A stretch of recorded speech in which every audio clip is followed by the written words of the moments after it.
I want to talk about foreclosures. This morning I got a graphic sent to me from Patrick Bet-David. He sent me a text message. And the text message was a screenshot that he also put on X. Did anybody see this image he put up there? We are at an all-time high in the commercial real estate world of foreclosures since 2008. We are currently 6.1 million people in the United States are in foreclosure. 6.1 million people right now need our help, our expertise, our heart. And so this morning, I started writing down all the ways that we can make money in foreclosure. And if you're a note taker, I'm going to give you about 3 minutes of notes. Let's go. And then I'm going to jump into a story. I started writing down all the different ways that I've made money with foreclosures, and other people in this room have made money with foreclosures. Becca, love you. Number one, cash offers. Obviously, if somebody's in foreclosure, we can give them a cash offer. We can do something about that, right? We can do creative finance offers. We can partner with the sellers, novation agreements, things like that. By the way, the enthusiasm of this room is pretty spectacular.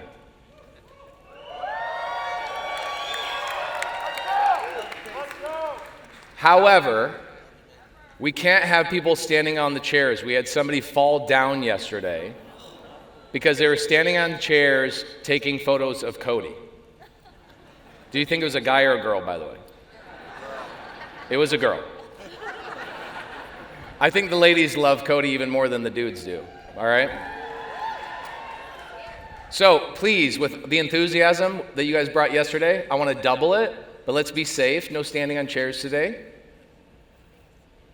All right, let's keep going through all the cool ways we can make money with foreclosure. So cash offers, creative offers, partner with sellers, that's 3. I can lend money to somebody in foreclosure, right? We can lend to list. This is something you've been seeing me do a lot more of, right? Good to see you. We can do loan modifications. We have people in our community that focus directly on loan mods. We can do short sales. We can flip these houses, we can buy and hold, we can even do lease options and turn around and get another family in these houses instead of that family that's going through foreclosure. We can wrap them. Good to see you, Gary. We can wrap them, and then we can also sell the note that we create when we do a wrap. We can do something that I call what Christopher Craig does, bankruptcy brilliance. Write that down. You guys will see a semester come out on that this year. By the way, you guys liking the semesters that we've been releasing? Okay. And then even after somebody actually doesn't answer your phone call, doesn't answer your text message, and they're in foreclosure, is there nothing I can do even after somebody's been foreclosed on? There you go, surplus funds, excess proceeds. A lot of people in this room don't know anything about excess proceeds or surplus funds, same thing. There's all sorts of amazing things you can do in foreclosure. And as I'm writing these down this morning, I said, oh my gosh, this is the most surreal moment of my life. Truly this moment, I was on the point of crying by myself, sitting in my underwear this morning writing this. And the reason why is because I was in foreclosure myself in 2008.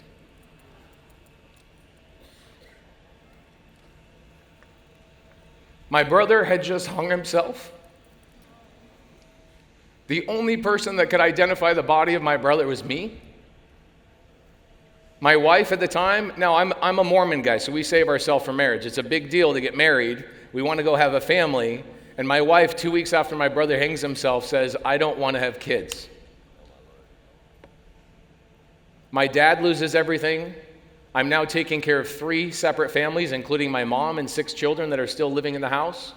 I am grinding. And what ends up happening is I forget that I have to take care of myself. The company that I was involved in fell behind on everything. They were producing equipment for the gas and oil industry. What happened to gas and oil in 2008, guys? Went from $150 a barrel to $29 a barrel in less than 30 days. Our company was shot.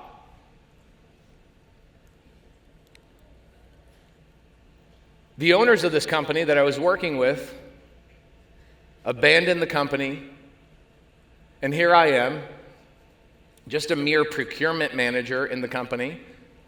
But I talked to the guys on the welding floor every single morning. They welded all the equipment, they did all the things. They came to me and said, hey, Pace, I need you to buy more welding wire. Pace, I need more of this. Hey, we need better gloves. Pace, we need this. And I was the procurement manager for this company, and I knew these men.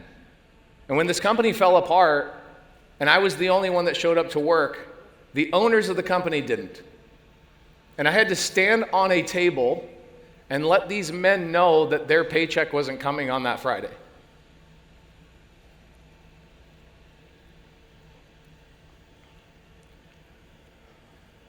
I woke up in the hospital the next day because one of them threw a brick at my head and caused a concussion.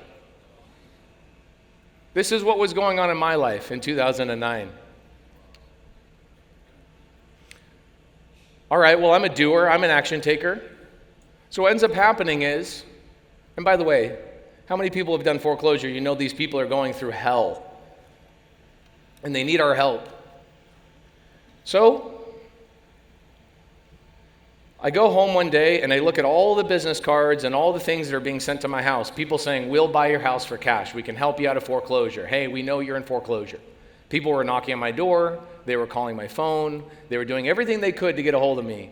And I don't know why, but I took one man's business card and I slid it out of my door and I called this guy out of desperation.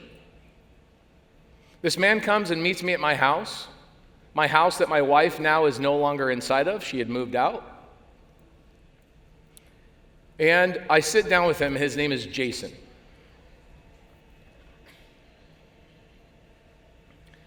Now, what had just happened literally 3 days prior to me calling Jason is I was laying in my hotel room in Utah. This is where the manufacturing company was.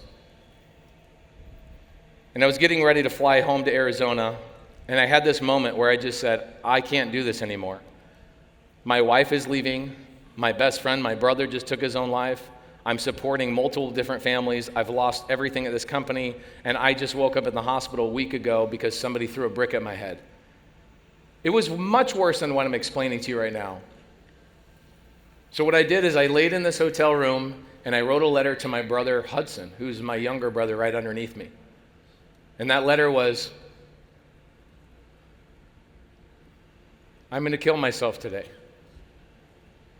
And I had it planned.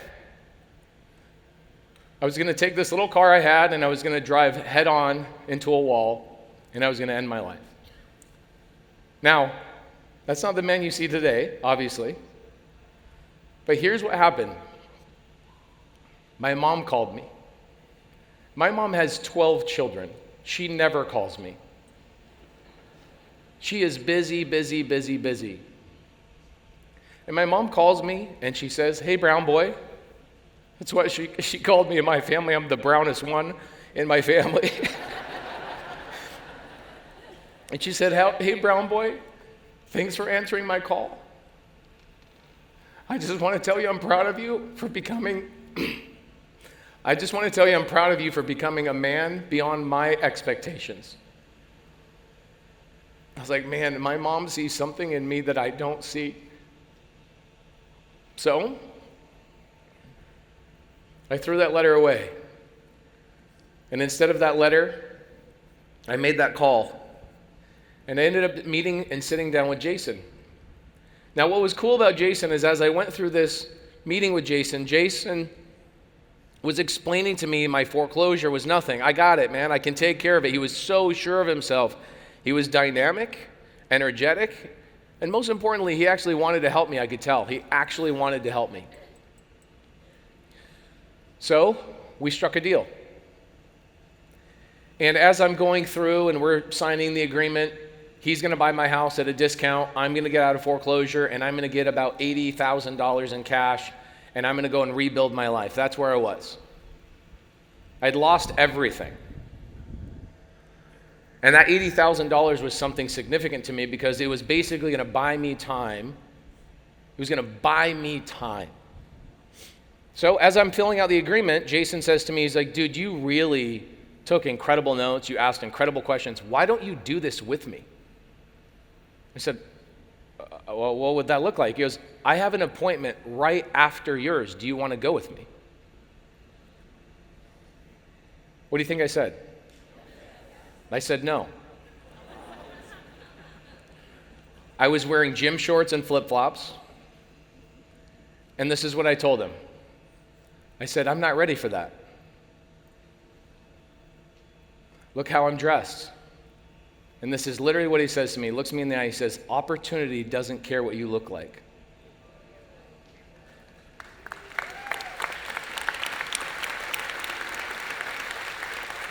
Man, I'm so grateful for the people that believed in me along the way. This guy, he believed in me. He takes me on this appointment, and gosh, dang it, he was so dynamic.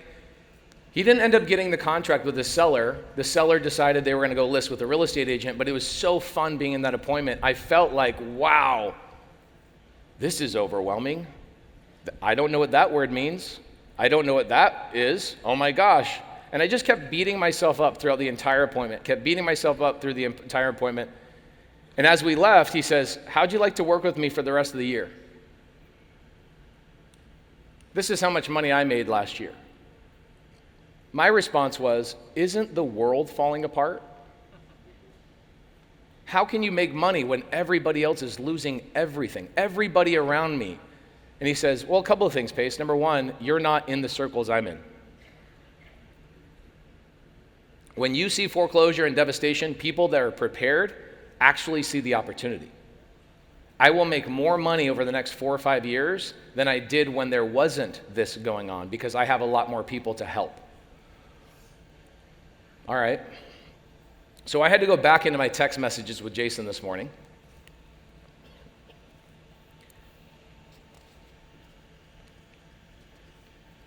I said, what would that look like? And he says, if you pay me $50,000, I'll work with you for an entire year. And I said, I don't have $50,000. And he says, you have $80,000 coming to you. I'll reduce the cash price, invest with me for the next year, and you'll go do X, Y, and Z.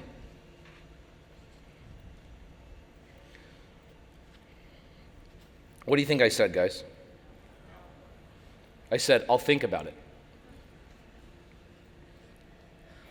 I then replied, he sent me a text. He calls me, actually. I remember he called me. I clear his call, and I reply back, and I said, I'm busy. I'm dealing with a lot right now. He says, okay. He replies back. He goes, okay, I'll check in with you later this week. He called. He called. He called. Did I answer the call? So he sent me a text. I was going to put this all on the screen up here, but my team is like, dude, you literally pivoted 4 minutes ago. How do you expect us to put it on the screen? He sends me a text and he says, people have a hard time letting go of their suffering. Out of the fear of the unknown, they prefer the suffering that's familiar. A day later, he sends me a text again. Some people love their misery so much that they will do anything to stay in it. 3 days later, I didn't pick up the call. He sends me a text and he says, you're more attached to your problems than your solutions. And finally, the last text message he sent me was, a bird can't fly in a cage. Now, at the time, I didn't know what that meant. I do know. Now it's shame, self-doubt. Am I worthy of this? Why was that the last text message you sent me? I blocked him. I literally blocked him. I was so adverse to change. I was so used to being in my BS, my belief systems, that I didn't pick up the call. And not only did I not answer the call, I blocked the man.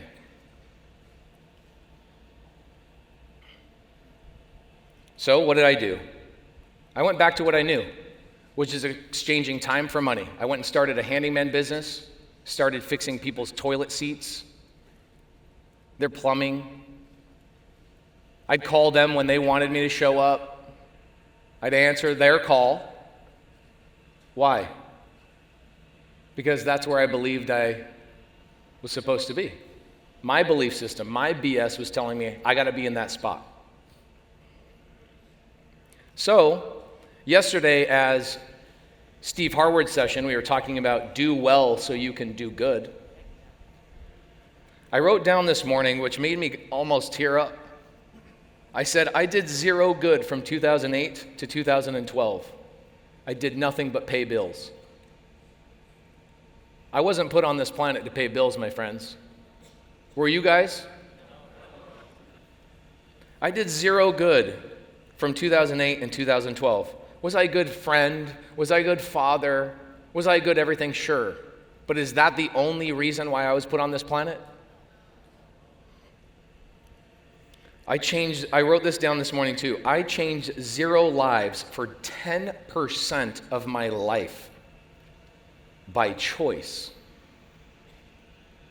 Now fast forward. Handyman, built a company, paid a lot of bills, got a new truck, did a this, did a that, cool. Felt like I was prospering. I then get a client. Who's that client? Bethany. Bethany calls me, says, hey, I've got a house I want to flip. Heard you had a great reputation. Will you come and flip my house? Absolutely. I can't wait to trade time for money. So I go and work with Bethany. I do my first flip with her on time, communicator, on budget. She helps me get my first deal. You guys know that's where our bunny story comes from. And here's the part of the story I rarely tell people, and I had to write it down, and I had to go back to my text messages with Bethany as well. Do you guys know what my first creative finance deal was? My truck. I sold my F-150 on seller finance. You guys a lot of people have heard that story. The OGs have heard that story. I've kind of stopped telling that story the last couple of years. My second creative finance deal was what? I bought Bethany's business on seller finance. Now, this is rarely talked about because I have very limited time on stage, and so when you're trying to tell a story, let's say to somebody else's audience or even on a YouTube video that I can only get people's attention for 7 minutes, I've got to condense that story as fast as I possibly can to just get to the part about the bunnies, which is the most important part of that story. But what really happened is Bethany did a deal with me. She helped me get my first deal. She then said, I want to continue to help you, but I'm in the process of retiring. I'm looking for somebody to buy my business that I can sell my business to, that can phase me out and I can phase them in. I said, oh, amazing. That's great. Literally, that's my text message back to her. I'm so eloquent. It's great. She says, price is $150,000. Shocked, like super shocked by $150,000. Even though as a contractor I made money, the problem with a contractor, what do? We take the money, we reinvest it, which means we don't ever actually make any freaking money. So I knew I could pull $150,000 from multiple different places, but what I did instead is to buy me time, because in my mind I knew I wanted to take this opportunity. I knew I missed out on this deal with Jason. I missed out on this opportunity prior, and I'm like, this is my chance. This is my chance. So what did I do? I bring it up to my wife. We have never been in a bigger fight, ever. My wife, Laura, did not want me to get into real estate.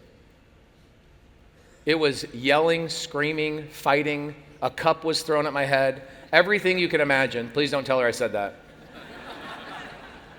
Everything you can imagine, it was like, what are you doing? You just started getting momentum in the construction company. What are you doing? What are you doing? What are you doing? What are you doing?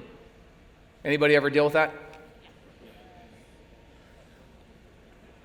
I even told one of my friends, his name is Ben, I told one of my friends, I'm going to get into this real estate game. And now I was over here negotiating with Bethany. I was trying to get this price from 150 to a price that I could stomach. Okay? Wasting time. And what ended up happening is I tell Ben, I'm going to get into this game of real estate. And his response, some of you guys have heard this part of my story. He says, oh, you're going to get into that thing where you guys steal old ladies' equity. And now after thousands of deals, I've never once been in that situation. Ben, who I really looked up to at the point, because he was like in the tier of success, he had a stable job at Apple. And at that time, I'm like, dude, this guy's got it figured out. And that really hit me hard. Until Kanye West reminded me, I don't take advice from people less successful than me.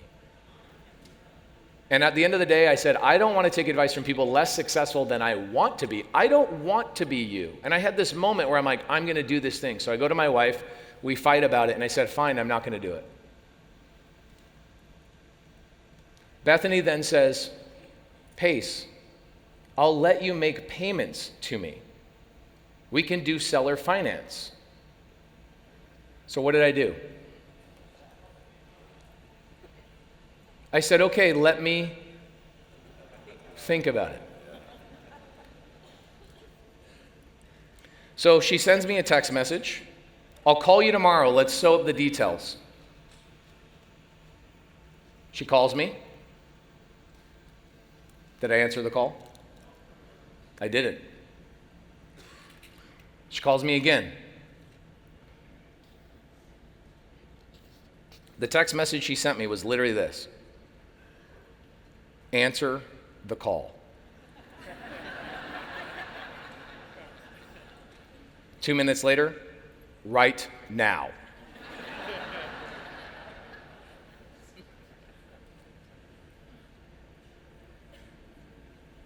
I then reminded, and this is the quote that was actually up on the screen, ironically today, if not now, then who?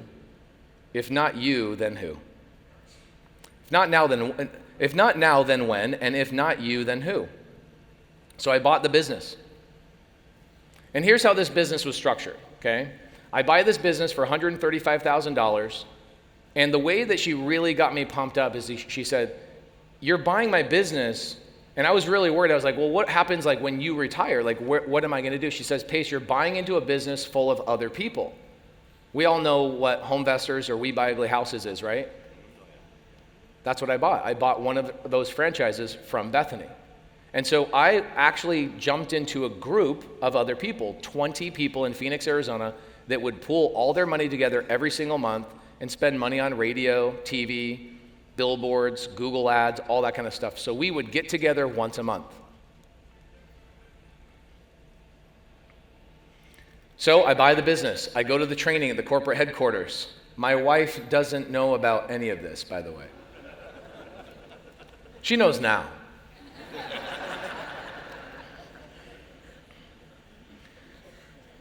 I just really realized in that moment, I just look back at that time when my mom called me and she says, Pace, you're turning into more of a man than I ever expected.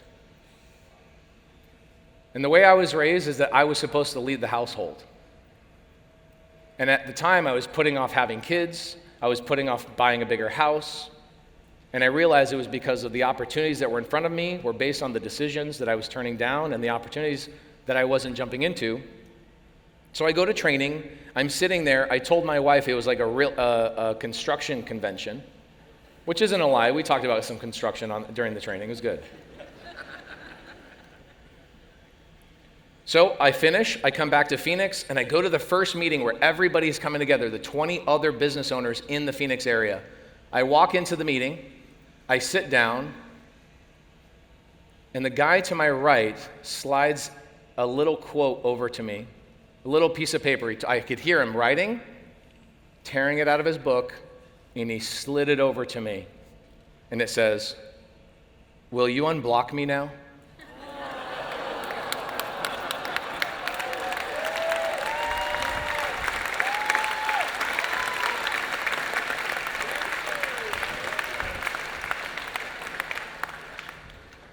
It was Jason. I blocked him. Now, it was a funny moment because I look over at, oh my gosh. So after the meeting, we had a good laugh. He gave me a hug. And he said, Bethany sold you that business for $135,000, and you could have been in this room with me for $50,000. Now, what was interesting is that's where my brain went too. The cost of the opportunity, the actual dollars of the opportunity. What I actually realized as Jason was explaining to me, he goes, no, it wasn't $85,000 difference pays. Yes, that is the cost of opportunity. It's like a fine wine. It gets more expensive the longer you wait. Somebody says to me earlier this month, they said, does the water get warmer the longer you wait to jump in? No. So Jason pointed out to me, Pace, it wasn't $85,000, bro. It was 4 years of your life. It was money. It was freedom. It was opportunity. And it wasn't until yesterday that I really realized that $85,000 was not it, and it wasn't even the money, and it wasn't the freedom, and it wasn't those things. It wasn't until yesterday I realized that sitting up there with Steve Harward and then writing this down this morning is that I wasted 4 years of doing well so that I could do good.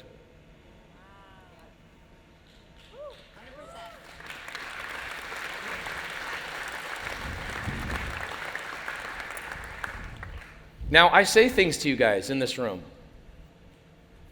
Go talk to people in Owners Club. Go talk to Christopher Craig, even though he wasn't in the room last night. Go talk to Doran Levy. He's doing these big things. Go talk to this person. Go do this. And as I'm walking through the hotel, who have I stopped to give a hug in this hotel over the last 24 hours? You want to know why? Because I will never miss another opportunity in my life. I answer the call. And today, day 2, which is our final full day of SquadUp Summit,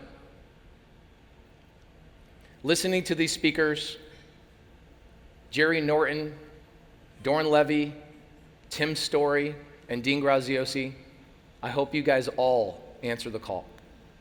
I love you, and I am so grateful to be in this room with you guys. I am so grateful that that one call that Bethany forced me to pick up resulted in a room full of people all changing each other's lives. Thank you guys so much.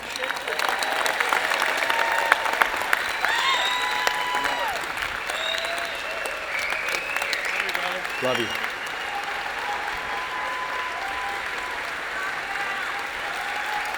Thank you guys. Thank you. Thank you.